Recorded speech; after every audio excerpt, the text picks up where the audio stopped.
আগের ক্লাসে আমরা কার্বোহাইড্রেটের ডিসকাশন করে নিয়েছি। এই ক্লাসে আমরা যেটা দেখব সেটা হচ্ছে প্রোটিনের স্ট্রাকচার, অর্থাৎ প্রোটিনের স্ট্রাকচার নিয়ে আমরা দেখব এই ক্লাসটা।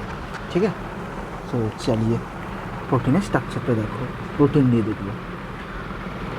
এটা হচ্ছে most abundant organic material biomolecules of the living system.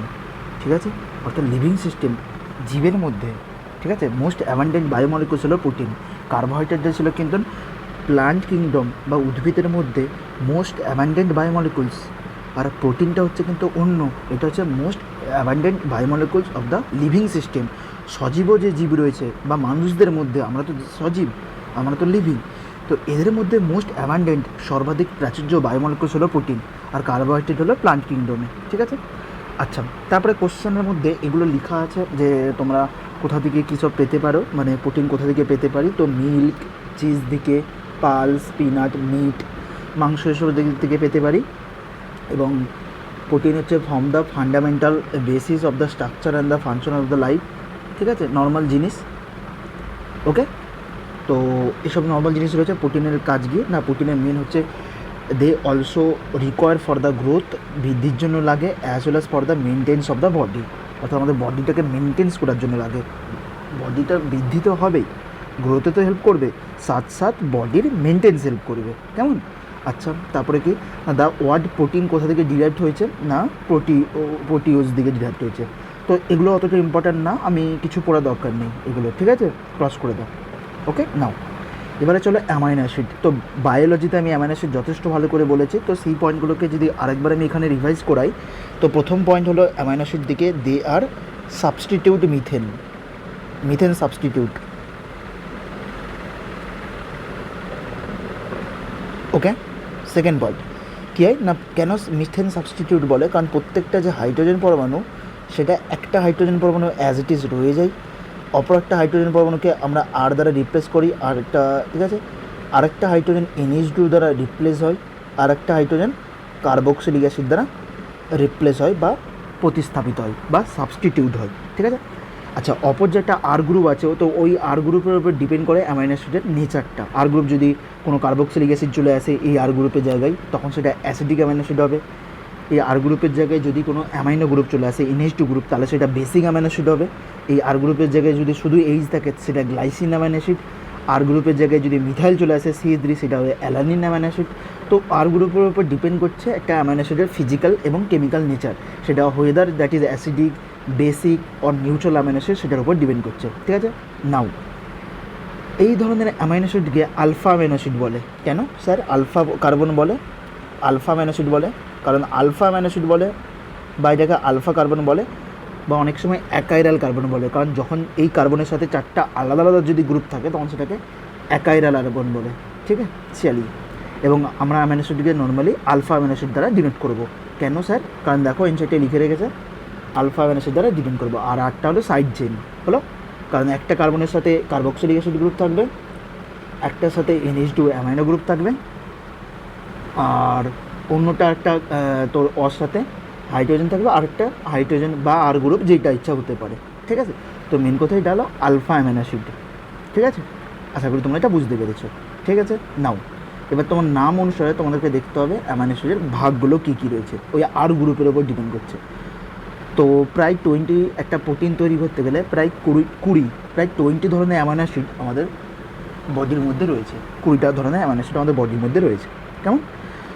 তো নামগুলো যদি দেখো, ওই যে সংকেত, জেনারেল সংকেত হলো কার্বনের সাথে একটা NH2 গ্রুপ, একটা কার্বক্সিলিক অ্যাসিড গ্রুপ, একটা H গ্রুপ থাকবে, এটা কমন। এই তিনটে হলো কমন গ্রুপ। চেঞ্জ হবে যেটা, সেটা হলো আর গ্রুপ। ঠিক আছে, এই আর গ্রুপ যদি H হয়ে যায়, তখন সেটাকে আমরা গ্লাইসিন অ্যামাইনো অ্যাসিড বলবো। ওই আর গ্রুপটা যদি মিথাইল হয়ে যায়, তখন সেটাকে আমরা অ্যালানিন অ্যামাইনো অ্যাসিড বলবো। ঠিক, ওই আর গ্রুপের জায়গায় যদি CH3 তার হোল টু অনেকগুলো এটা চলে আসে, আইসোপ্রোপাইল গ্রুপ চলে আসে, তখন আমাকে ভ্যালিন বলবো। এইভাবে চলতে থাকলে মানে পরপর দেখবে। তো মেনলি গ্লাইসিন অ্যালানিনটাই বেশি মনে রাখতে হয়। ঠিক, গ্লাইসিন অ্যালানিনটাই মনে রাখতে হয়। কেমন?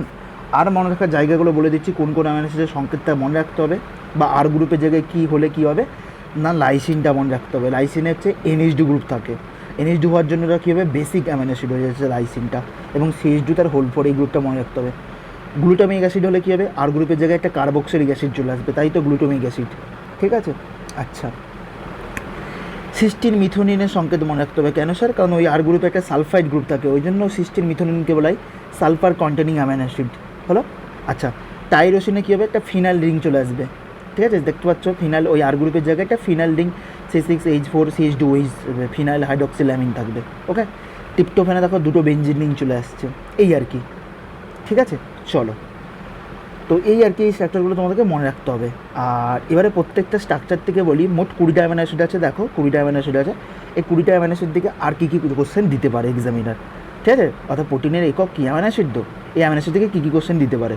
তো প্রথম কোশ্চেন দেয় যে ওরা এক্সামিনারে, যে কোনগুলো এর মধ্যে এসেন্সিয়াল অ্যামাইনো অ্যাসিড, অপরিহার্য অ্যামাইনো অ্যাসিড, কোনগুলো নন এসেন্সিয়াল, নন অপরিহার্য, আর কোনগুলো সেমি এসেন্সিয়াল, অর্ধ অপরিহার্য অ্যামাইনো অ্যাসিড। ঠিক আছে, তো তাহলে প্রথমে এই জিনিসটাকে নোট করো। তার আগে এক্সাম্পলগুলো নোট করে আগে ডেফিনেশনটা একটু পড়ে নিই। বায়োলজিতেও পড়ে এসেছি, এখানেও দেখো এসেন্সিয়াল অ্যামাইনো অ্যাসিড কাকে বলে না। এসেন্সিয়াল অ্যামাইনো অ্যাসিড ডেফিনেশনে বলছে যে সমস্ত অ্যামাইনো অ্যাসিডগুলো আমাদের বডি তৈরি করতে পারে না। ঠিক, যেগুলো আমাদের এসেন্সিয়াল অ্যামাইনো অ্যাসিড কাকে বলছে, যেগুলো আমাদের বডি তৈরি করতে পারে না। তো সেই জন্য বাইরে থেকে ডায়েটের মাধ্যমে, খাবারের মাধ্যমে যেগুলোকে সাপ্লাই করা হয়, তো সেগুলো হলো এসেন্সিয়াল অ্যামাইনো অ্যাসিড, অপরিহার্য অ্যামাইনো অ্যাসিড। ঠিক আছে, দেখো কী বলছে, those which can not be synthesise in the body, আমাদের বডির মধ্যে তৈরি করা হয় না, অ্যান্ড অবটেন থ্রু দ্য ডায়েটের মাধ্যমে সাপ্লাই করা হয়। আর এসেন্সিয়াল অ্যামাইনো অ্যাসিড কাদেরকে বলবো না, নন এসেন্সিয়াল অ্যামাইনো অ্যাসিড, যেগুলো আমাদের বডি তৈরি করতে পারে নিজে থেকেই, তো তাদেরকে নন এসেন্সিয়াল অ্যামাইনো অ্যাসিড বলে। আর সেমি এসেন্সিয়াল হলে অর্ধেকটা তৈরি করতে পারবে বডি, এবং অর্ধেকটা পারবে না। হলো, এই এক্সাম্পলগুলো এক জায়গায় নোট করে নাও, অলরেডি তোমাদের শর্ট ট্রিক্সে বলা আছে। সেটা হলো এসেন্সিয়ালটা মনে রাখবে আর সেমি এসেন্সিয়ালটা মনে রাখবে। মোট 20 অ্যামাইনো অ্যাসিড আছে, তার মধ্যে 10টা এসেন্সিয়াল অ্যামাইনো অ্যাসিড আর 10টা নন এসেন্সিয়াল অ্যামাইনো অ্যাসিড। ক্লিয়ার? আচ্ছা, তো 10টা যে এসেন্সিয়াল অ্যামাইনো অ্যাসিড, সেই 10টা এসেন্সিয়াল অ্যামাইনো অ্যাসিড মনে রাখার জন্য ট্রিক্স হলো, ম্যাট বলে একজন সায়েন্টিস্ট ছিল, MATT, সে কোথায় গেছে, ম্যাটভিল ফ্লাই। তো এটা হলো এসেন্সিয়াল অ্যামাইনো অ্যাসিডের শর্ট ট্রিক্স। স্যার এগুলো থেকে কী করে বুঝবো না, M ফর হলো methionine amino acid, methionine. A for হলো আর্জিনিন, T ফর হলো থিওরেনিন। ঠিক,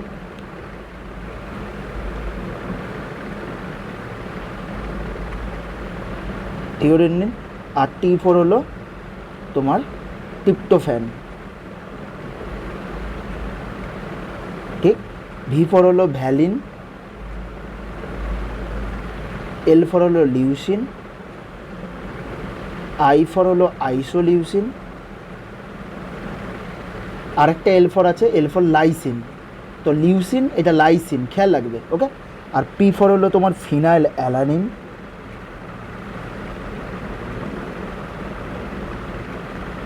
H ফর হলো হিস্টিডিন। ওকে, তো তাহলে কতগুলো হলো গুণ, 1 2 3 4 5 6, 1 2 3 4 5 6 7 8 9 10 হয়ে গেছে। ঠিক আছে, ওকে। তো এই 10টা হলো এসেন্সিয়াল অ্যামাইনো অ্যাসিড।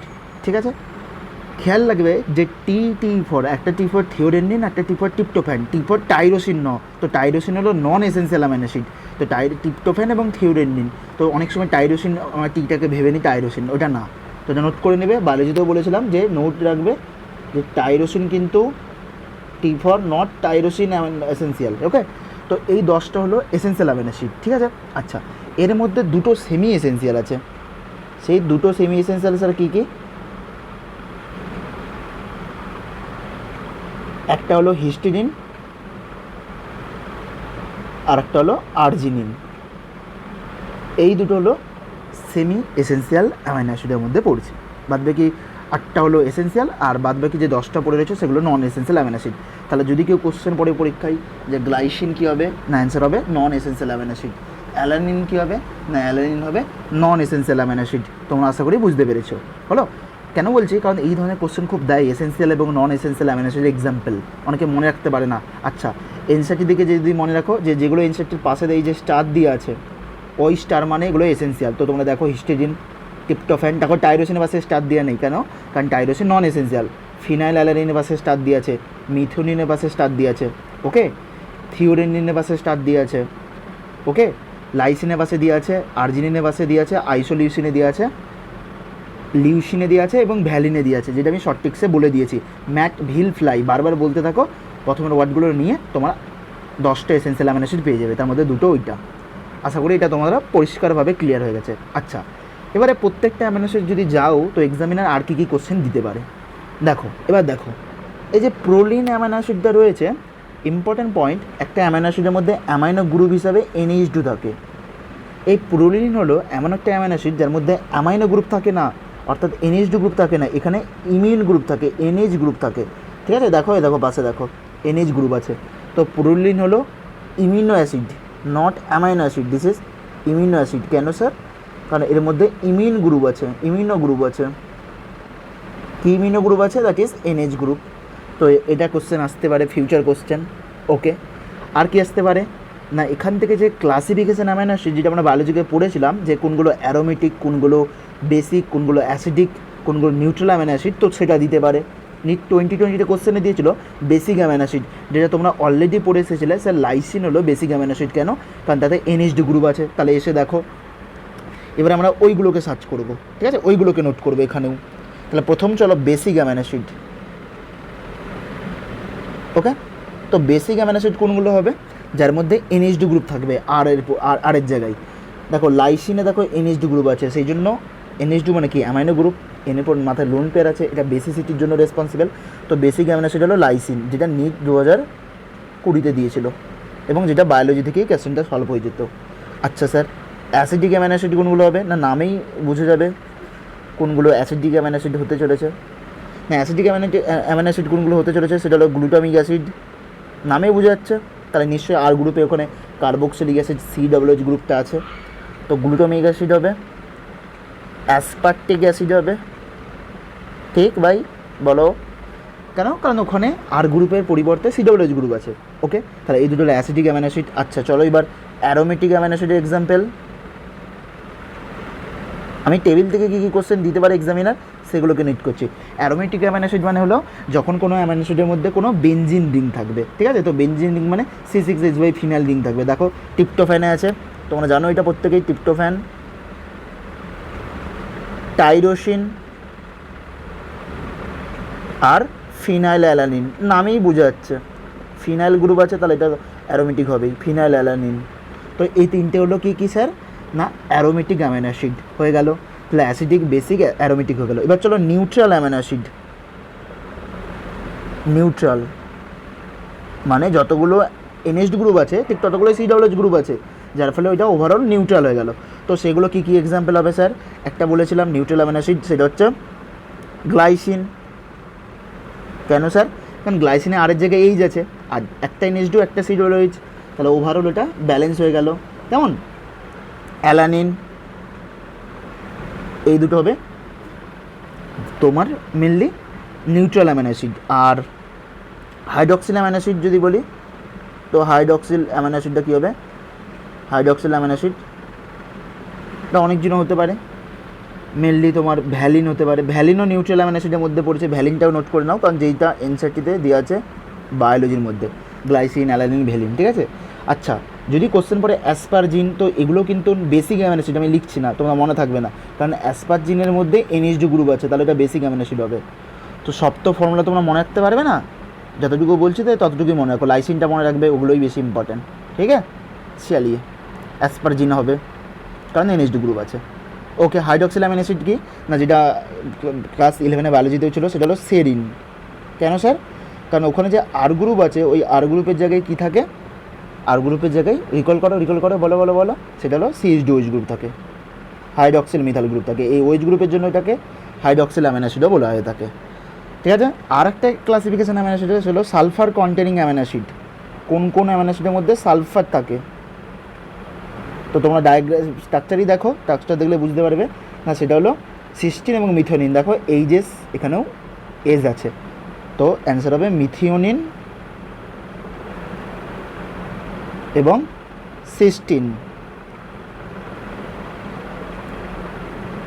ঠিক আছে, তো এই দুটো হলো সালফার কন্টেনিং অ্যামাইনো অ্যাসিড। ঠিক আছে ভাই, তো এই টেবিল থেকে এই ধরনের কোশ্চেন কিন্তু পরীক্ষায় পড়ে, যে অ্যামাইনো অ্যাসিডের ক্লাসিফিকেশান থেকে কোনগুলো এসেন্সিয়াল, কোনগুলো নন এসেন্সিয়াল, কোনটা সেমি এসেন্সিয়াল, কোনটা বেসিক অ্যামাইনো অ্যাসিড, কোনটা অ্যাসিডিক, কোনগুলো অ্যারোমেটিক, কোনগুলো নিউট্রাল, কোনটা হাইড্রক্সিল অ্যামাইনো অ্যাসিড, কোনগুলো সালফার কন্টেনিং অ্যামাইনো অ্যাসিড। ভালো করে বলে দিলাম, চাইলে ভিডিওটাকে 1-2 বার করে রিপিট করে দেখো, আশা করি হয়ে যাবে। ঠিক আছে ভাই, চালিয়ে নাও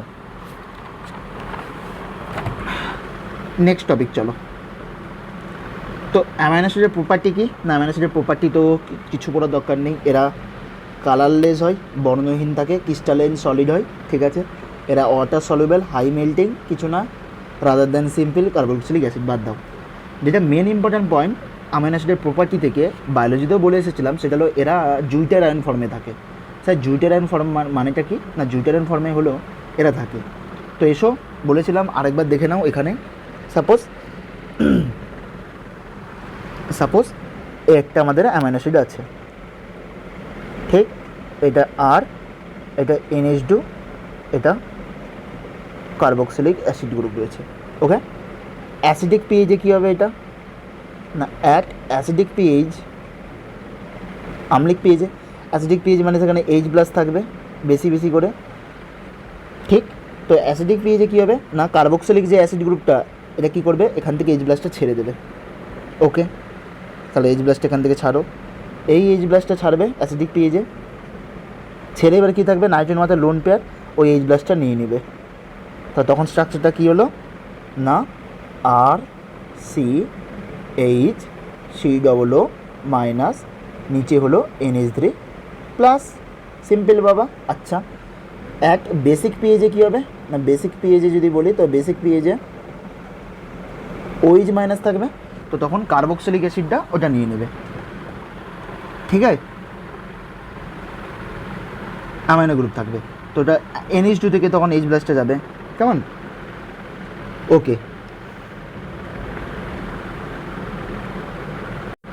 ওকে, তো এটাকে বলা হয় তখন, কিন্তু এটাকে কী বলা হয় তখন না, এই যে এটা তৈরি করলো যে আয়নটা, এই আয়নটা দেখো একটা চার্জ আছে, প্লাস মাইনাস চার্জ, তো পোলারিটি মানে চার্জ থাকলে তখন সেটাকে এটা বলে, যতটুকু প্লাস চার্জ আছে ঠিক ততটুকুই নেগেটিভ চার্জ আছে।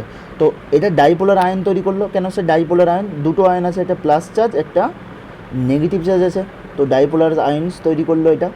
তো এই ডাইপোলার আয়নকেই বলা হয় জুইটার আয়ন বলা হয়। এটাকে কী বলে স্যার না, জুইটার আয়ন বলে, জুইটার আয়নস বলে। কেন স্যার এটাকে জুইটার আয়নস বলে, কারণ দুটো চার্জ আছে, একটা প্লাস চার্জ, নেগেটিভ চার্জ, এবং এখানে টোটাল নেট চার্জ যতগুলো প্লাস চার্জ আছে NH3+, ততটাই ঠিক মাইনাস চার্জ আছে, তো টোটাল নেট চার্জ 0। ঠিক আছে, টোটাল নেট চার্জ 0। ওকে, তো আলটিমেটলি তাহলে জুইটার আয়নে কী হবে না, যে অ্যামাইনো অ্যাসিডটা আলটিমেটলি সেটা কিন্তু নিউট্রাল হিসেবে থাকবে, because it contain both positive and negative charge. ঠিক আছে, দেখো এনসিইআরটি বইয়ে লেখা আছে জুইটার আয়নের স্ট্রাকচারটা, আমি এটা করে দেখিয়ে দিয়েছি অলরেডি। ঠিক আছে, কী হবে এটা না, কোনো অ্যাসিডিক পিএইচে বা বেসিক পিএইচে কী হবে না, কার্বক্সিলিক গ্রুপ থেকে OH-টা ছাড়বে, লসেসের প্রোটন, অ্যান্ড অ্যামাইনো গ্রুপটা ওই প্রোটনটাকে নেবে, অ্যাকসেপ্টেড প্রোটন করে ডাইপোলার আয়ন তৈরি করবে, প্লাস মাইনাস আয়ন তৈরি করবে, যেটাকে জুইটার আয়ন বলে, এবং এটা নিউট্রালে থাকবে। জুইটার কেন, কারণ যতটা পজিটিভ আয়ন আছে ঠিক ততগুলোই নেগেটিভ চার্জ আছে, তো এটা ভেরি ইম্পর্ট্যান্ট জুইটার আয়ন। ঠিক আছে, আচ্ছা, তো জুইটার আয়নে যেহেতু প্লাস চার্জ মাইনাস চার্জ দুটো ইকুয়াল আছে, তো এই জন্য এটাকে কী বলাই, তো জুইটার আয়নে কী হতে হবে, প্লাস চার্জ আছে মাইনাস চার্জ আছে, তাহলে এটা কিন্তু অ্যাসিডের সাথে অ্যাজ ওয়েল অ্যাজ বেসের সাথে রিয়াকশন করতে পারে। সেই জন্য জুইটার আয়নে, অনলি জুইটার আয়ন ফর্মে অ্যামাইনো অ্যাসিড কিন্তু অ্যাম্ফোটেরিক হয়, উভয় ধর্মীয়। কেন, প্লাস চার্জ আছে এবং নেগেটিভ চার্জ আছে, তার জন্য রিয়াক্ট করবে বোথ অ্যাসিড এবং বেসের সাথে। আচ্ছা, এবারে আমাদেরকে বলতে হবে কারা জুইটার আয়ন দেখাবে। তো ইম্পর্ট্যান্ট পয়েন্ট অলওয়েজ মনে রাখবে যে জুইটার আয়ন দেখাতে গেলে কী করতে হবে না, কার্বনের সাথে 4টা আলাদা আলাদা গ্রুপ থাকতে হবে, তবেই সে কিন্তু জুইটার আয়ন দেখাবে। তো আমি যদি বলি গ্লাইসিন, তো গ্লাইসিনের সংকেত হলো একটা থাকে H থাকে, আরের পরিবর্তে H থাকে, এখানে NH2, আর থাকে COOH গ্রুপ। তো এখানে দুটো কার্বনের সাথে 4টা আলাদা আলাদা গ্রুপ নেই, দুটো একই গ্রুপ এইচ পড়ে যাচ্ছে। তো গ্লাইসিন, এই ওই জন্য গ্লাইসিন হচ্ছে জুইটারায়ন দেখাবে না। তাহলে স্যার জুইটারায়ন কারা দেখাবে? না, জুইটারায়ন তারাই দেখাবে যদি কার্বনটা অ্যাসিমেট্রিক হয়। স্যার অ্যাসিমেট্রি মানে কি? না কার্বনের সাথে 4টা আলাদা আলাদা গ্রুপ থাকলে। তাহলে তোমরাই বলতেই পারো যে স্যার অ্যালানিনকে দেখাবে, তো অ্যালানিনের সংকেত লিখো, কার্বন, একটা এইচ, একটা কার্বক্সিলিক অ্যাসিড গ্রুপ COOH, একটা NH2, আর অপর কার্বনটা কি আছে? না এইচের জায়গায় মিথাইল গ্রুপ আছে। তো যেহেতু এখানে কার্বনের সাথে 4টা আলাদা আলাদা গ্রুপ আছে, মানে কার্বনটা অ্যাকাইরাল, বা আরও সোজা ভাষায় বলতে গেলে অপ্রতিসাম্য, মানে অ্যাসিমেট্রি, 4টা আলাদা আলাদা গ্রুপ আছে, ঠিক আছে, বা অ্যাকাইরাল। ওকে, তো সেই জন্য এটা কী হবে? জুইটারায়ন দেখাবে। তো ইম্পর্টেন্ট পয়েন্ট, শুধুমাত্র গ্লাইসিনে দুটো একই গ্রুপ পড়ে যায়, বাদবাকি যত 19টা অ্যামাইনো অ্যাসিড আছে প্রত্যেকটার কার্বনের সাথে 4টা আলাদা আলাদা গ্রুপ হওয়ার জন্য, তো 19টা অ্যামাইনো অ্যাসিডই জুইটারায়ন দেখাবে এক্সেপ্ট গ্লাইসিন। তো এই কোশ্চেনটা অনেকবার কোশ্চেন এসেছে যে গ্লাইসিন বাদে অল আদার অ্যামাইনো অ্যাসিড কিন্তু, আলফা অ্যামাইনো অ্যাসিড কিন্তু জুইটারায়ন দেখাবে। কেন? কারণ তাদের সাথে 4টা আলাদা আলাদা গ্রুপ আছে, তারা অ্যাসিমেট্রি, ঠিক আছে, তারা অ্যাকাইরাল, তারা অপটিক্যালি অ্যাক্টিভ হলেও কী হতে হবে? কার্বনের সাথে 4টা আলাদা আলাদা গ্রুপ হতে হবে, তো তারা অ্যাসিমেট্রি, তো এই জন্য এটা দেখাবে। আশা করি তোমরা বুঝতে পারলাম, ঠিক আছে। তো এটা ভেরি ইম্পর্ট্যান্ট একটা কনসেপ্ট, অনেকবার কোশ্চেন পড়েছে, জুইটারায়ন কে দেখাবে না, তো এটা ইম্পর্ট্যান্ট আছে, ঠিক আছে। চালিয়ে নাও, ওকে। তাহলে মনে রাখবে, একটা কার্বনের সাথে 4টা আলাদা গ্রুপ থাকা মানে তাকে অ্যাসিমেট্রিক কার্বন বলছি।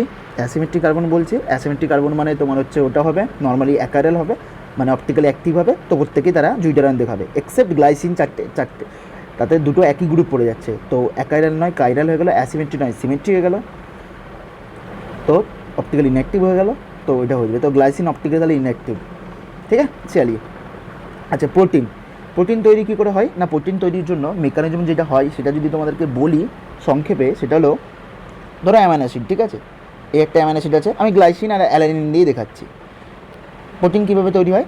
না প্রত্যেকটা অ্যামাইনো অ্যাসিডগুলো জুড়ে গিয়ে প্রোটিন তৈরি হয়, এবং ইম্পর্টেন্ট পয়েন্ট, প্রোটিনের মনোমার যে অ্যামাইনো অ্যাসিডগুলো জুড়ে, সেই অ্যামাইনো অ্যাসিডগুলোর জন্য একই ধরনের অ্যামাইনো অ্যাসিড না হয়। মানে কি স্যার?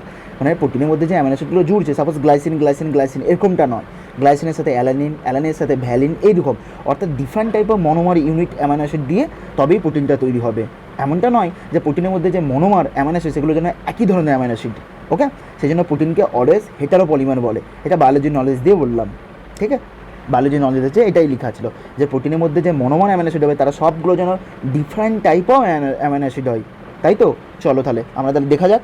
তাহলে আমি নিচ্ছি প্রোটিন তৈরির জন্য, আমি সাপোজ দুটো অ্যামাইনো অ্যাসিড দিয়ে তৈরি, একটা প্রোটিন তৈরি হতে প্রায় 20টা অ্যামাইনো অ্যাসিড লাগে। সাপোজ আমি গ্লাইসিন নিচ্ছি, কীভাবে প্রোটিন তৈরি হচ্ছে, প্লাস অ্যালানিন যুক্ত করছি। স্যার গ্লাইসিনের ফর্মুলা কি? একটু আগেই বললাম, এইচ থাকবে, এদিকে এইচ থাকবে, NH2, এদিকে COOH গ্রুপ থাকবে।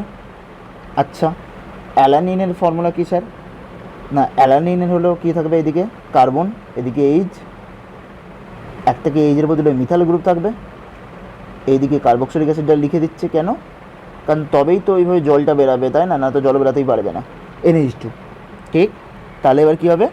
না এই H2, অ্যালানিনের H2, এইচ আর একটা এইচ যাবে এখান থেকে, আর গ্লাইসিন থেকে ওইচ মিলে, OH মিলে জল বেরিয়ে যাবে, ঠিক। তাহলে কীভাবে বন্ধনটা তৈরি হলো? তার পড়ে এলো CO এবং NH,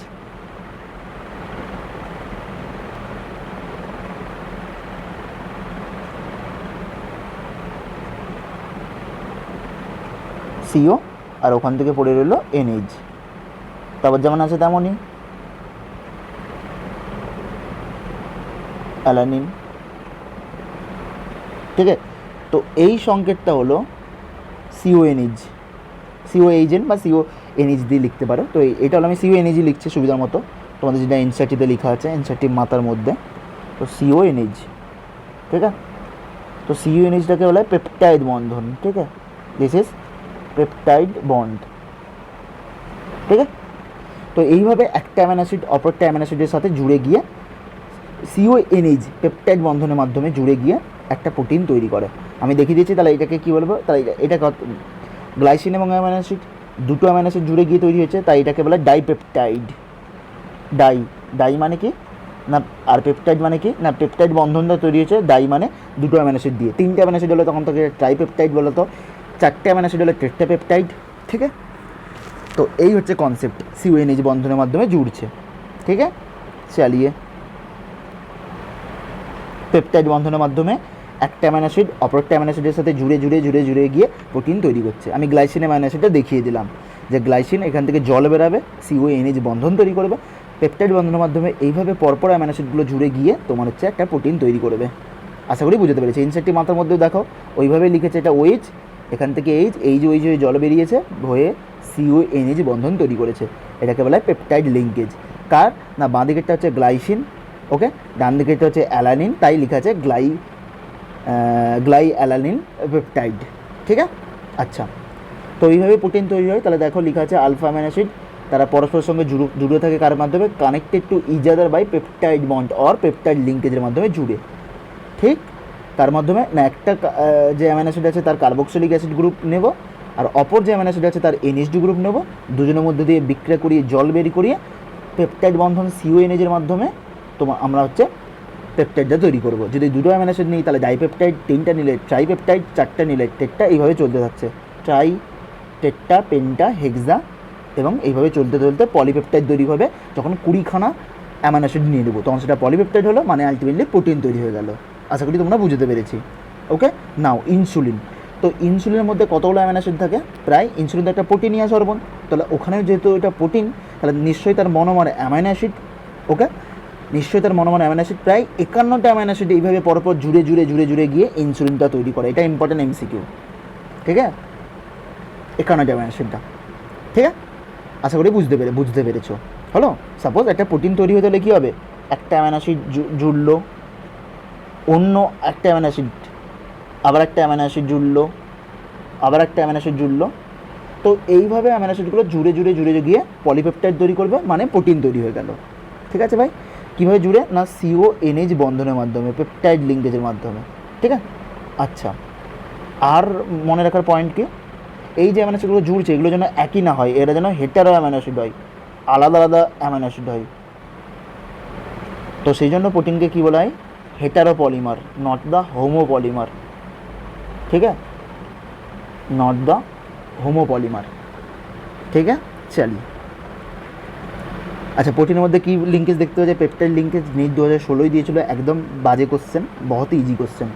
আচ্ছা, এবার দেখো, এবার আমরা দেখব প্রোটিনের মধ্যে মেনলি দুটো জিনিস, সেটা হলো প্রোটিনের হচ্ছে ক্লাসিফিকেশান, যে প্রোটিনকে কী কী গ্রুপে ভাগ করা যায়। তো মেনলি কী গ্রুপে ভাগ করা যায়, একটা হলো এটাকে ফাইবারাস প্রোটিনে ভাগ করা যায়, আর একটা হলো গ্লোবিউলার প্রোটিনে ভাগ করা যায়। না, ফাইবারাস প্রোটিন যদি বলি তো তোমরা যদি খেয়াল করে দেখো, তো মাথার যে চুল আছে, চুল বা তুলা বা সিল্ক মানে তুলা বা রেশম জাতীয় যে রয়েছে, মানে ওখানের যে প্রোটিনগুলো, মাথার যে চুল রয়েছে এটা তো একটা প্রোটিন, ঠিক আছে, প্রোটিনিয়াস হয় কারণ কেরাটিন থাকে। তো এইগুলো হলো একটা ফাইব্রাস প্রোটিনের মতো। তাহলে এক কথায় ফাইব্রাস প্রোটিন হলো যেগুলো ঠিক সরু সরু পাতলা পাতলা চুলের মতো, সেগুলোকেই ফাইব্রাস প্রোটিন বলে, কেমন। তো ফাইব্রাস প্রোটিনের মধ্যে কী বন্ধন দেখতে পাওয়া যায়, এটা খেয়াল রাখবে না, দে আর হেল্ড টুগেদার বাই হাইড্রোজেন এবং ডাইসালফাইড বন্ধনের মাধ্যমে জুড়ে থাকে, ঠিক আছে। ফাইব্রাস প্রোটিনের মধ্যে কেন, এগুলো ফাইবারের মতো, ফাইবার মানে তো তন্তু, ঠিক আছে, তো ফাইবারের মতো হয়। তো কোথায় দেখতে পাওয়া যায় মেনলি, তো আমাদের যদি চুলটাকে তুমি নিয়ে জলে যদি রাখো, তো জলে কি এটা দ্রবীভূত হয়ে যাবে, জলে সলিবল হয়ে যাবে, সলিবল হবে না, তো দে আর ইনসলুবল ইন দ্য ওয়াটার হবে, ঠিক আছে। এক্সাম্পল কী কী, ওই যে ফাইব্রাস প্রোটিন যেটা বললাম, চুলের মধ্যে দেখতে পাওয়া যায় keratin, present in the hair, wool, skill, এগুলো দেখতে পাওয়া যায়। তারপরে মাসেল, পেশির মধ্যে যে প্রোটিন দেখতে পাওয়া যায় মায়োসিন প্রোটিন, সেটা হবে ফাইব্রাস প্রোটিনের এক্সাম্পল। তো এখানের মধ্যে কি বন্ধন দেখতে পাওয়া যায়, কি এক্সাম্পল, এটা মনে রাখবে। শুধু মনে রাখবে ফাইব্রাস প্রোটিন হলো মাথার চুলের প্রোটিন, মাথার চুল, এই ভাষাটা মনে রাখলেই তুমি বাদবাকি সব জিনিস বানিয়ে বলতে পারবে। মাথার চুল মানে কেরাটিন প্রোটিন হয়ে গেল। আরেকটা এক্সট্রা মনে রাখতে হয়, মায়োসিন প্রোটিন হলো ফাইব্রাস প্রোটিনের এক্সাম্পল, ঠিক আছে, বলো।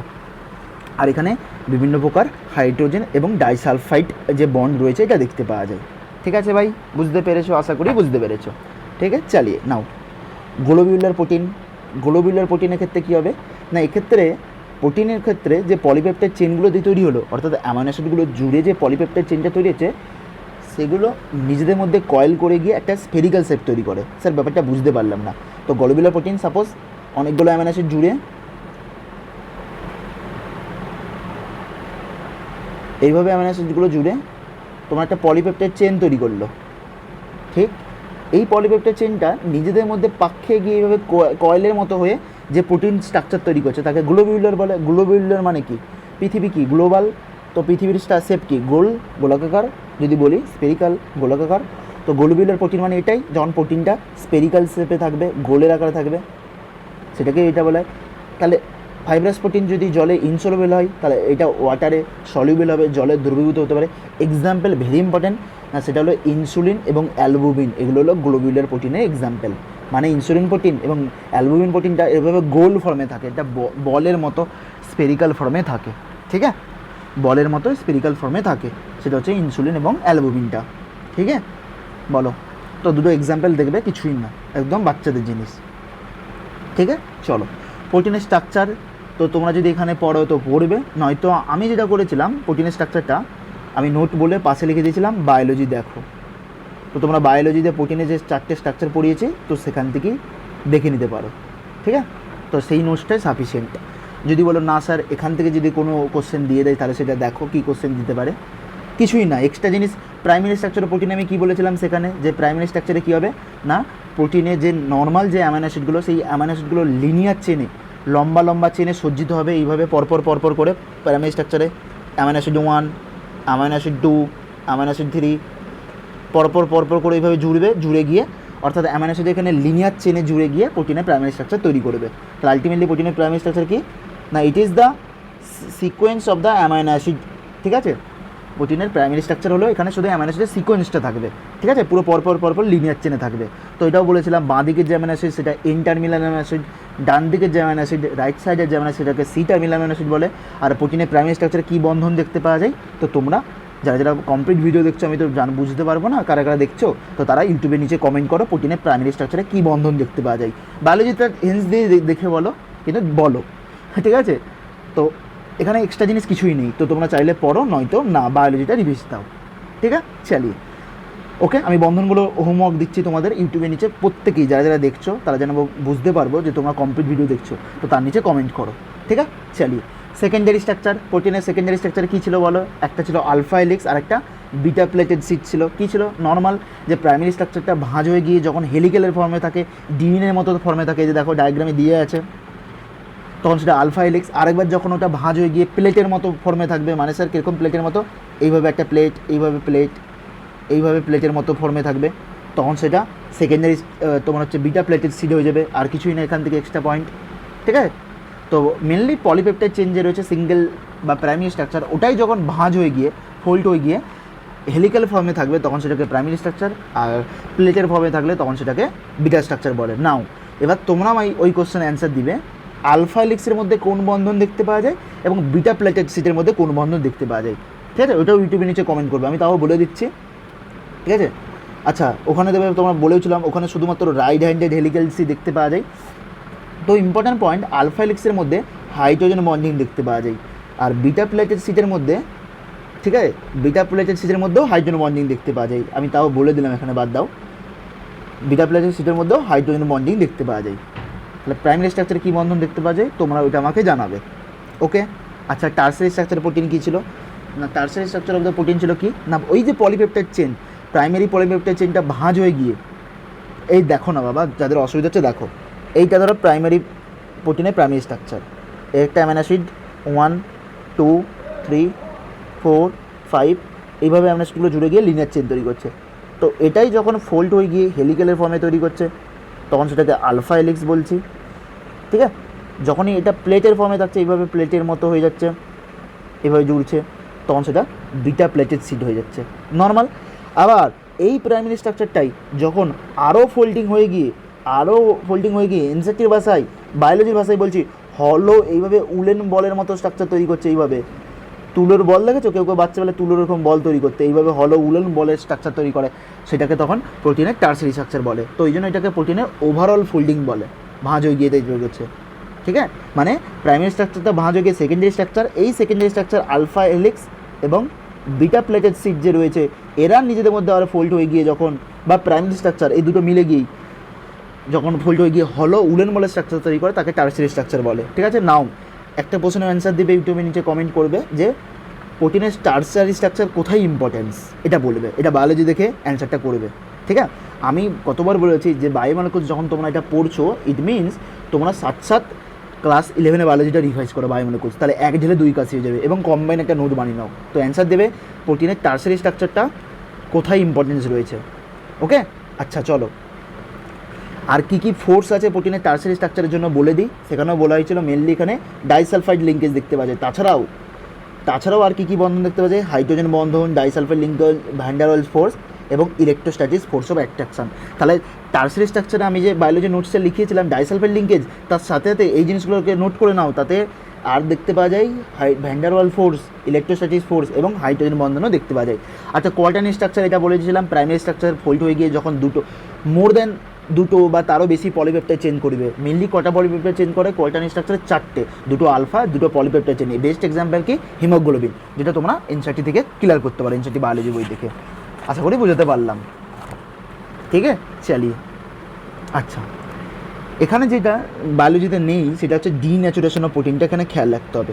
দেখো, তো ইম্পর্ট্যান্ট পয়েন্ট হলো প্রোটিন কী দিয়ে তৈরি না, প্রোটিন অ্যামাইনো অ্যাসিড দিয়ে তৈরি।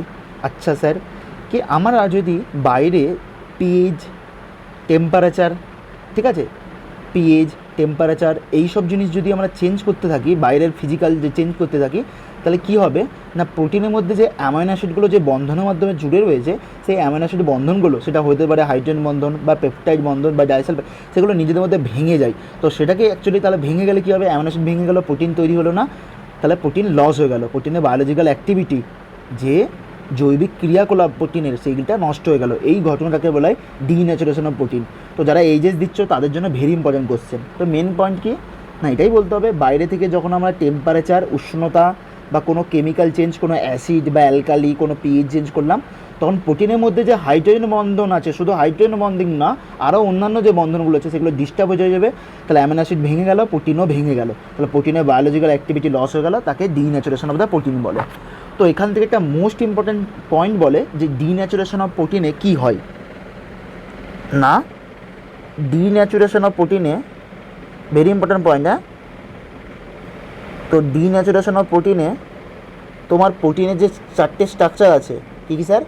কোয়াটার্নারি স্ট্রাকচার, আমি 4 ডিগ্রি লিখছি, ঠিক আছে, 3 ডিগ্রি টারশারি স্ট্রাকচার এবং সেকেন্ডারি স্ট্রাকচারের মধ্যে পড়ছে আলফা এবং বিটা। তো এই 3টে স্ট্রাকচারই কিন্তু ধ্বংস হয়ে যায়, ইয়াস ধ্বংস হয়ে যায়, এক্সেপ্ট প্রাইমারি স্ট্রাকচার।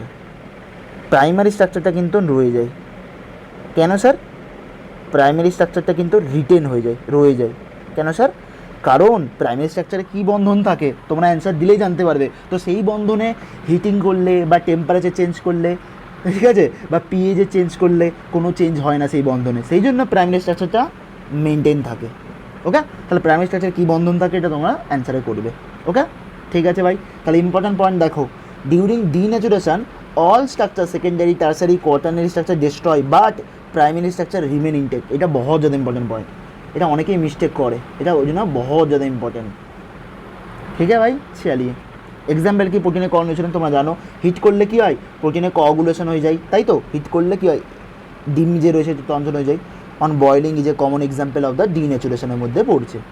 আচ্ছা, অ্যানাদার এক্সাম্পল কি, দুধ থেকে যখন দই তৈরি করছো তখনও কিন্তু প্রোটিনের ডিন্যাচুরেশন হচ্ছে ব্যাকটেরিয়া থেকে। আমি বলেছিলাম ওই যখন lab acid, lactic acid, bacillus bacteria থাকে, দুধ দিকে দই তৈরি করতে আলটিমেটলি প্রোটিনের এখানে কোঅগুলেশনের কনসেপ্টে করা হচ্ছে। কনসেপ্ট জানার দরকার নেই, জাস্ট দুধ দিকে দই তৈরিতে প্রোটিনের কোঅগুলেশন লাগছে। আর যখন এগ দিয়ে বয়েলিং করছি, ঠিক আছে ভাই, আশা করি বুঝতে পেরেছো। আচ্ছা, এখান থেকে এনজাইম থেকে কিছু পড়ার দরকার নেই, বায়োমলিকুলসের এনজাইমে আমরা যথেষ্ট ডিটেলসে পড়েছি, তো এনজাইম পার্টটা সেখান থেকে পড়ে নেবে বায়োলজির ক্ষেত্রে, ক্লাস 11 বায়োলজি, ঠিক আছে, তো সেখান থেকে আচ্ছা হোগা। বলো, ঠিক আছে, মেকানিজম অফ এনজাইম এক্সের জানার দরকার নেই, ভিটামিনটা চলে আসো, ভিটামিন টেবিল থেকে কোশ্চেন দেবে, ওই জায়গাটা চলে আসো, ইম্পর্ট্যান্ট আছে। ওকে, চালিয়ে ভিটামিন দেখো, ঠিক আছে, আমি কিন্তু ধরে ধরেই করাচ্ছি। কেন? কারণ এই ভিডিওটা যেটা ইউটিউবে পাবলিশ হবে, এটা 2023-এর জন্য লাগবে, 24-এর জন্য লাগবে, সেই জন্য আমি ধরে ধরে করাচ্ছি, কোনো জিনিস বাদ দিচ্ছি না, ঠিক আছে, যাতে তোমরা এইটা পড়ার পর আর কোনো এদিক ওদিক করতে না, বারবার দেখো, ঠিক আছে, চালিয়ে। এখান থেকে মেনলি ভিটামিনের ক্লাসিফিকেশানটা ইম্পর্ট্যান্ট আছে, একবার নিটে কোশ্চেন এসেছিলো অলরেডি প্রিভিয়াস ইয়ারে। তো ক্লাসিফিকেশন অফ ভিটামিন দেখো, মেনলি ভিটামিনকে আমরা দুটো ভাগে ভাগ করি। স্যার দুটো ভাগে কী কী না, একটা হচ্ছে ফ্যাট সলিউবল ভিটামিন, যে সমস্ত ভিটামিনগুলো ফ্যাটে দ্রবীভূত হয়ে যায়, আর ওয়াটার সলিউবল ভিটামিন, যে সমস্ত ভিটামিনগুলো জলে দ্রবীভূত হয়ে যায়। ফ্যাট সলিউবল ভিটামিনগুলো কী কী, ডাইরেক্ট মনে রাখো ADE, আর জলে দ্রবীভূত হয় কি না বিপিন চন্দ্র পাল, অনেকে নাম শুনে থাকবে, জলে ডুবছে, চান করছে, জলে স্নান করছে। তো B for vitamin B complex এবং ভিটামিন সি, এই দুটো হলো ওয়াটার সলিউবল, জলে স্নান করছে। ঠিক আছে, চালিয়ে এক্সেপ্ট। আচ্ছা, আর কিছু পড়ে না এখান থেকে। মেনলি ফ্যাটের মধ্যে কোথায় জমা থাকবে, আমাদের যে ফ্যাটি টিস্যু আছে লিভারে, অ্যাডিপোজ টিস্যুতে জমা থাকবে। ওকে, আচ্ছা, ওয়াটার সলিউবল ভিটামিনগুলো must be supply regular in the diet because they are readily excreted in urine, can not be store except vitamin B12। দেখো এগুলো ওয়াটার সলিউবল ভিটামিন পড়ছে, কী কী বললাম, ভিটামিন বি কমপ্লেক্স এবং C. তো এরা হচ্ছে কী হয় না, সবগুলো হচ্ছে জমা থাকে না, জল হয়ে এক্সক্রিশন হয়ে যায়, মানে দেহের বাইরে বেরিয়ে যায়। এক্সেপ্ট একটা ভিটামিন আছে, ভিটামিন B12, যেটা কিন্তু স্টোর হয় ইন আওয়ার বডি। তো এটা ফিউচার MCQ, ফিউচার কোশ্চেন, যে কোন ভিটামিনটা আমাদের বডির মধ্যে স্টোর হয়ে থাকে, অ্যান্সার হবে ভিটামিন B12।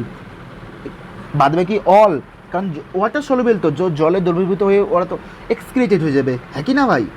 ভিটামিন সি বলো, ভিটামিন বি এর যতগুলো পার্ট আছে, ভিটামিন B1, 2, 5, 6 পরে বলছি, B9, তো সবগুলো বেরিয়ে যায় এক্সেপ্ট ভিটামিন B12, যেটা বডির মধ্যে কী হয়, স্টোর থাকে, বডির মধ্যে স্টোর থাকে, স্টোর থাকে।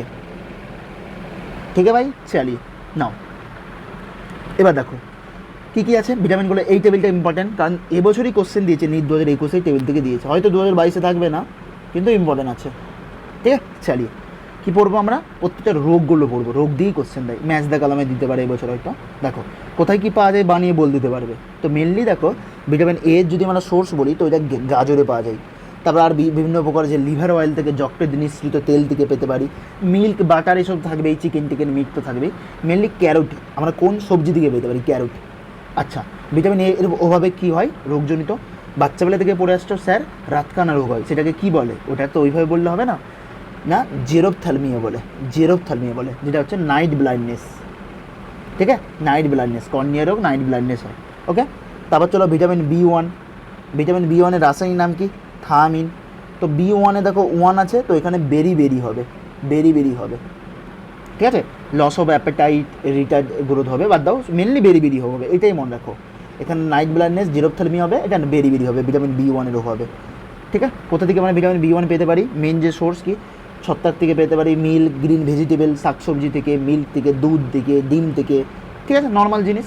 ওকে, কী করে মনে রাখবে, দেখো ভিটামিন B1, 1-এর আছে আই, আর বেরি BIRI, তো এই আই আর 1টা কিন্তু মিশে যাচ্ছে, তো সেখান থেকে ভিটামিন B1-এর জন্য বেরি I R 1।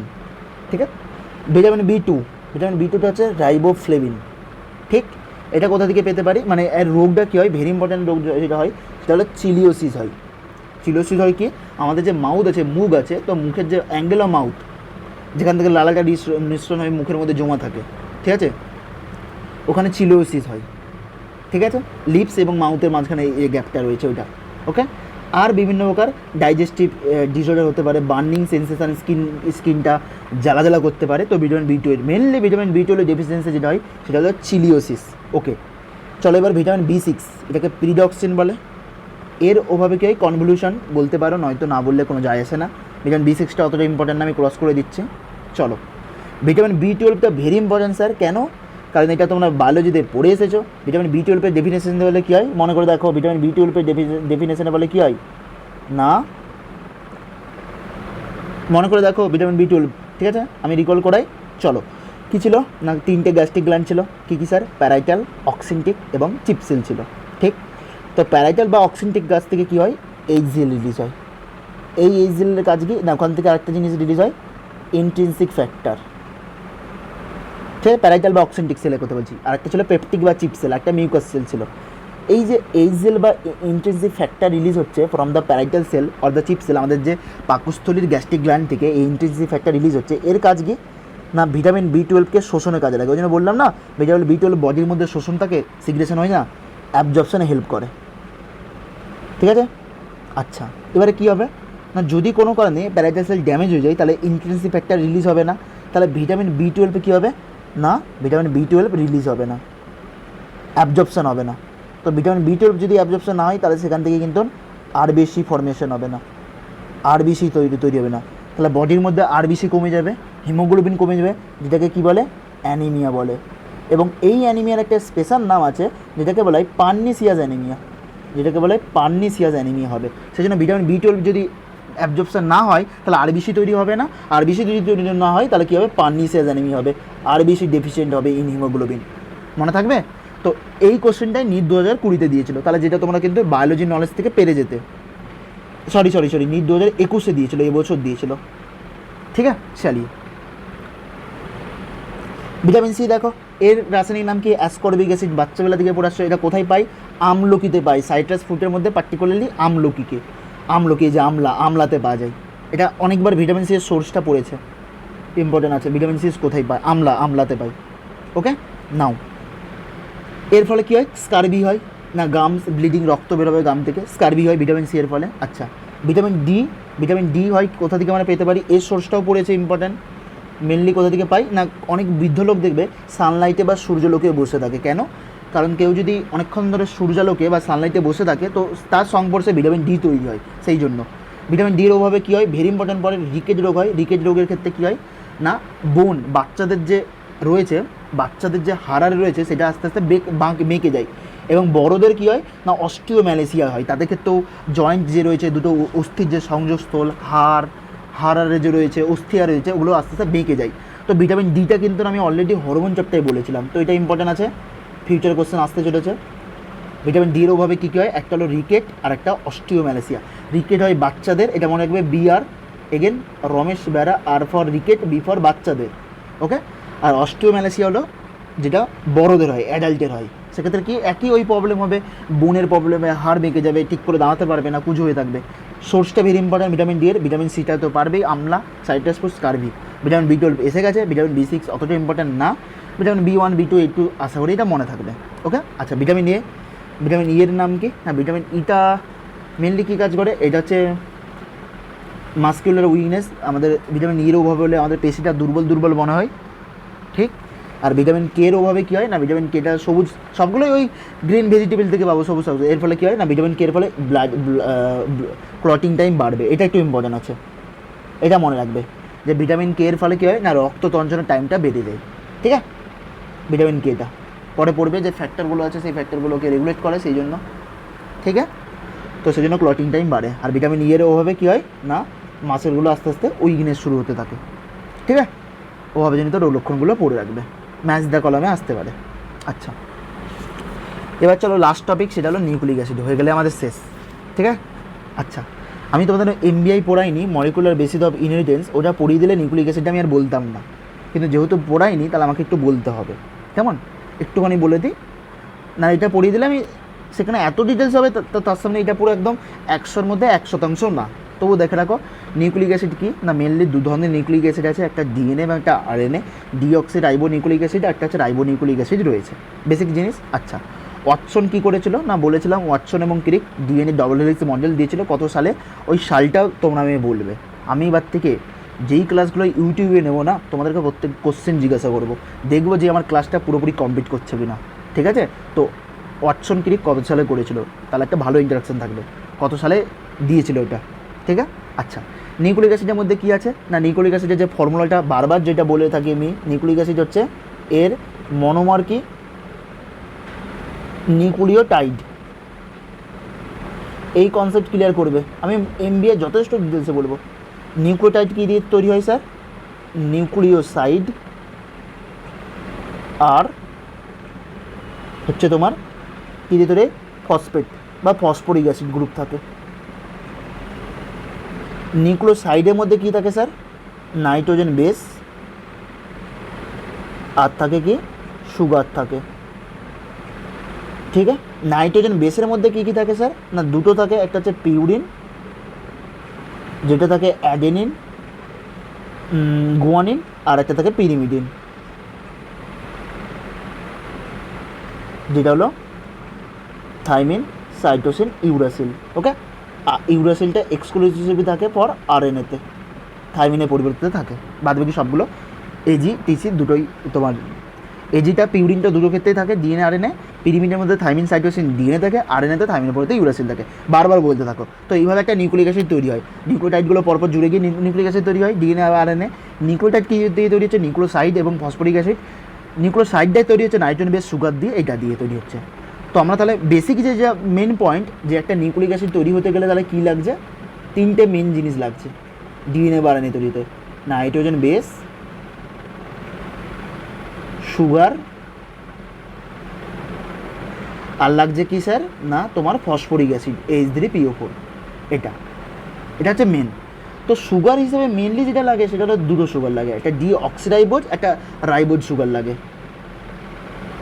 Deoxyribose sugar, ribose sugar, তার মাঝখানে ডিঅক্সি মানে অক্সিজেন নেই, তাই ডিঅক্সিরাইবোজ। আর একটা হচ্ছে শুধু রাইবোজ সুগার লাগে। এটা হচ্ছে দুটোই 5 কার্বন যুক্ত।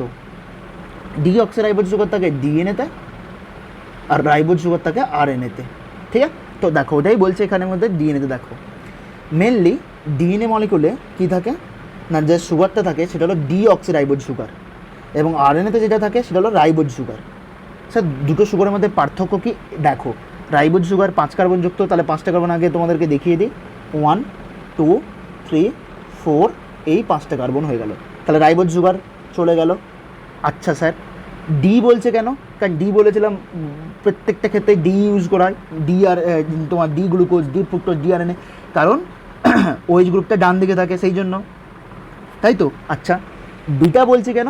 কারণ বিটা পজিশনের জন্য আগের দিনই নামকরণ হয়েছিল, যে বিটা পজিশন মানে তোমার হলো ওএইচ গ্রুপটা 2 নম্বর কার্বনে যেটা থাকবে ওএইচ গ্রুপটা, সেটা কোথায় থাকবে গো? ওপরে না নিচে?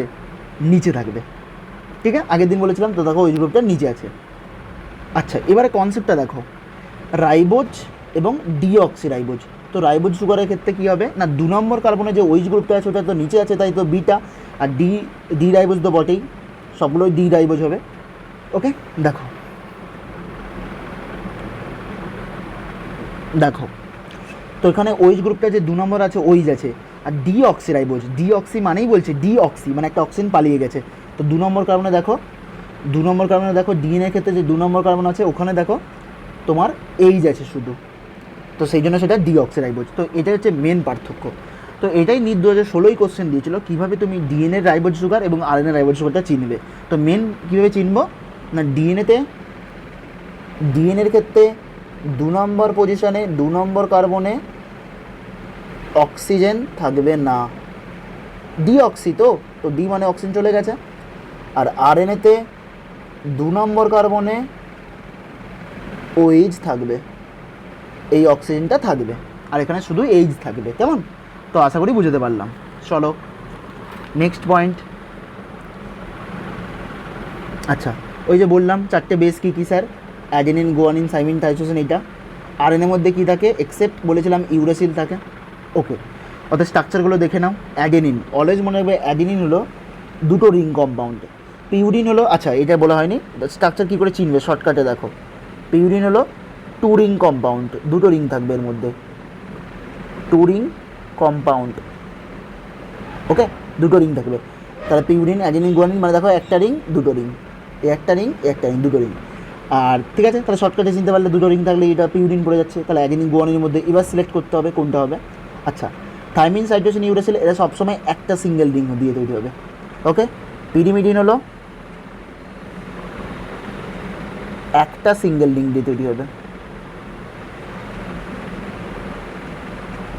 কেমন? একটা সিঙ্গেল রিং দিয়ে তৈরি হবে। ঠিক আছে, আচ্ছা এবার চিনবে কী করে দেখো। অ্যাডেনিন গুয়ানিন, ধরো সাপোজ তোমাদের 4টে অপশান দিল যে which of the following is a structure of adenine, নিম্নলিখিত কোনটা অ্যাডেনিনের স্ট্রাকচার। তো স্যার বলে দিয়েছিল অ্যাডেনিন হলো পিউরিন, পিউরিন হলো 2টো রিং, তাহলে 2টো রিংটাকে আগে বেছে নিলে, তাহলে সিঙ্গেল রিং যে অপশানে থাকলো সেগুলোকে ক্রস করে দিলে থাকবেই তো। ঠিক আছে, সিঙ্গেল রিং তো থাকবে, তাহলে ক্রস হয়ে গেলো, কারণ অ্যাডেনিন তো পিউরিন, তার 2টো রিং হয়ে গেল। এবার তোমাদের অ্যাডেনিনও এবং গুয়ানিনের স্ট্রাকচারে থাকবে। তো অ্যাডেনিন গুয়ানের মধ্যে কী করে চিনবে না, অ্যাডেনিন হলো ওপরে, এই যে ওপর গ্রুপটা আছে দেখবে ভালো করে, এই ওপরে এখানে NH2 গ্রুপ থাকবে, NH2। ঠিক আছে, এখানে কিন্তু CO গ্রুপ থাকবে ডাইরেক্ট। ওপরে NH2 থাকলে অ্যাডেনিন, অ্যামাইনো, এরপর অ্যামাইনো, এরপর অ্যাডেনিন গ্রুপ, আর এখানে CO থাকলে গুয়ানিন, খতম। আচ্ছা পিরিমিডিন থাকলে জড়িত বললো সাইটোসিন বা থায়ামিনের স্ট্রাকচার বলে দিল, যে নিম্নলিখিত কোনটা থায়ামিনের স্ট্রাকচার। তো থায়ামিন বলে দিয়েছে মানে কি স্যার, সিঙ্গেল রিং থাকবে, তারা যেগুলো দুটো রিং অপশানে আছে সেটা বাদ দিয়ে দিলে পড়ে এলো থায়ামিন। এবার কী করে চিনবে দেখো, ইম্পর্টেন্ট পয়েন্ট, থায়ামিন আর ইউরাসিলটার মধ্যে পার্থক্য দেখো। এই থাইমিন আর ইউরাসিলের মধ্যে পার্থক্য কী না, একই। এই ইউরাসিল যেটা স্ট্রাকচার, এই থাইমিনটা পুরো একই স্ট্রাকচার, দেখে নাও। শুধু পার্থক্য হলো থাইমিনের এই যে 5 নম্বর কার্বনে ওখানে একটা মিথাইল গ্রুপ থাকে, থাইমিনের 5 নম্বর গ্রুপে একটা মিথাইল গ্রুপ এক্সট্রা থাকে, এটাই শুধু পার্থক্য। বাদ বাকি দেখে নাও তোমরা স্ট্রাকচার দেখো পুরো একই। তাহলে যখনই তোমরা দেখবে 5 নম্বর পজিশনে বা 5 নম্বর কার্বনে যাই হোক ওইদিকে একটা মিথাইল গ্রুপ আছে মানে এটা থাইমিন, আর যদি মিথাইলটা না থাকে তাহলে ইউরাসিল হয়ে গেল। তাহলে বাদ বাকি যে সিঙ্গেল গ্রুপটা থাকবে সেটা তাহলে হয়ে গেল সাইটোসিন নর্মাল। আশা করি বুঝতে পারলাম, 2-3বার প্র্যাকটিস করে নেবে বুঝে যাবে। তাহলে মিথাইলটা দেখলেই আর থাইমিনের স্ট্রাকচারই পরীক্ষায় দেবে, কারণ এটা অলরেডি এমসি এসে গেছে একবার কোশ্চেন, দেখে নেবে তুমি, এমসি একবার এসে গেছে, ঠিক আছে। তো 5 মিথাইল, ওই জন্য বলে থাইমিনের অপর নাম কি জানো, এটার নাম অপর নাম হলো 5 মিথাইল ইউরাসিল। কেন, কারণ ইউরাসিলের যেটা স্ট্রাকচার সেটাই পুরো থাইমিনের স্ট্রাকচার, এক্সেপ্ট এখানে একটা মিথাইল গ্রুপ এক্সট্রা আছে, ঠিক আছে। ওই জন্য থাইমিনের রাসায়নিক নাম বা কেমিক্যাল নাম হলো 5 মিথাইল ইউরাসিল। অলওয়েজ রিমেম্বার, এটা এমস এন্ট্রান্স এক্সামে এসেছিলো, ঠিক আছে। সো হয়ে গেল, কীভাবে তৈরি হয় এটা বলে দিয়ে চাল করে, আর এগুলো পড়ার দরকার নেই, কিছু নেই কিছু নেই কিছু নেই কিছু নেই। আচ্ছা, হরগোবিন্দ খোরানা কী করেছিল, শুধু জেনেটিক কোড ডিসকভার করেছিল, আর কিছু পড়ার দরকার নেই, ঠিক আছে।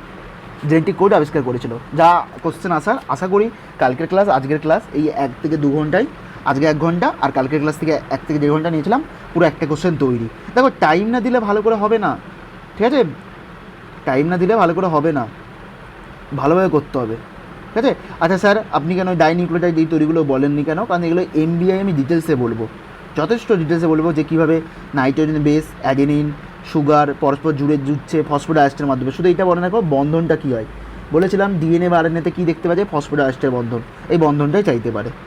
বাদ বাকি ওই যে বলেছিলাম এক্ষুনি, যে প্রথমে নাইট্রোজেন বেস তার সাথে সুগার, এই যে দেখো নাইট্রোজেন বেস সুগার এবং ফসফেট, এগুলোই বারবার জুড়ে গিয়ে কী হবে না, একবার জুড়ে গিয়ে পলিপেপটাইড চেন তৈরি করবে, মানে ডিএনএ এবং আরএনএ তৈরি করবে, এমন, ঠিক আছে। বাদ বাকি কোশ্চেন আসার জায়গা নেই, এই এতটা অবধি কোশ্চেন আসার জায়গা, ঠিক আছে। ভালো করে পড়ে নাও, আমি পলিমার কালকে করে দেবো, কালকে বা পরশু দিন পলিমার করে দেবো। আর বায়োলজি চেষ্টা করবো এই সপ্তাহেই স্ট্র্যাটেজি ফুড প্রোডাকশনটা কমপ্লিট করে দিতে, তারপরে নিট পরীক্ষা দিয়ে দাও ভালো মতো করে তোমরা প্রত্যেকেই। আর তারপর চেষ্টা করব আমি আগস্ট মাস থেকে তো নতুন ব্যাচ শুরু হচ্ছে, তাতে কমপ্লিট 11 করাবো ভালো করে। আর 12-এর যেগুলো ভালো করে হয়ে গেছে সেগুলো লাস্ট মোমেন্টে আবার রিভাইজ করাবো, ঠিক আছে। যেগুলো হয়নি এমবিআই জেনেটিক্স ইকোলজি বায়োটেকনোলজি ওইগুলোকে করিয়ে দেবো, কারণ যেগুলো হয়েছে রিপ্রোডাকশন ইউনিট যথেষ্ট ধরে হয়েছে তোমরা জানো ভালো করে, তো ওগুলোকে লাস্টে রিভাইজ করাবো, ঠিক আছে। আর 11টা কমপ্লিট করাবো, 12 কমপ্লিট করাবো। তো তোমরা যারা অ্যাডমিশন নিতে চাও অবভিয়াসলি অ্যাডমিশন নিয়ে নাও, ঠিক আছে। আর ভালো করে হয়ে যাবে, কেমন, চলো। আর কোনো ডাউট থাকলে অবশ্যই জিজ্ঞাসা করবে, তোমার ডাউট জিজ্ঞাসা করো না, খারাপ লাগে। কারণ দেখো তোমরা যদি ডাউট জিজ্ঞাসা না করো তাহলে আমার ইমপ্রুভমেন্ট আমি জায়গা পাচ্ছি না, যে আমি আরও কীভাবে ইমপ্রুভমেন্ট করতে পারি। তোমরা তো বলো যে স্যারের লেকচার বেস্ট হয়, সেটা করার পর সব কিছু কোশ্চেনই পারি, ঠিক আছে, that is very good. But তবুও ডাউট জিজ্ঞাসা করবে, ডাউট জিজ্ঞাসা করলে যেমন ডিকসার ভালো ডাউট জিজ্ঞাসা করে, তাতে করলে আমার ইমপ্রুভমেন্টের আমি জায়গা পাবো। ডাউটই যদি না জিজ্ঞাসা করো আমার ইমপ্রুভমেন্ট কোথায়, তাই না? ঠিক আছে, চলো, থ্যাংক ইউ ভাই।